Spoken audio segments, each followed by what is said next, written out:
こちらはおせんべいという食べ物を焼いているビデオです。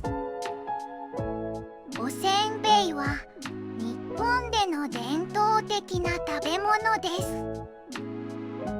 お米を潰して焼いたものです。まずは醤油をつけます。醤油が垂れないようによく振って網の上で焼きます。おせんべいを巻く海苔も用意します。ちなみにおせんべいは1枚500円でした。表と裏をまんべんなく温めます。海苔も温めて乾燥させます。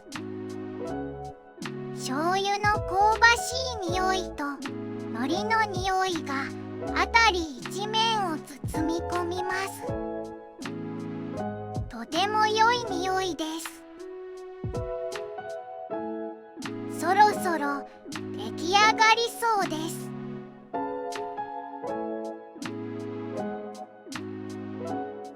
海苔をおせんべいに巻くことで手に持っても醤油が手につかないようになります。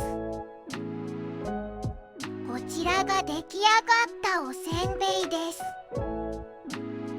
私の手のひらよりも大きいです。皆さん、最後までお話を聞いてくれてありがとうございました。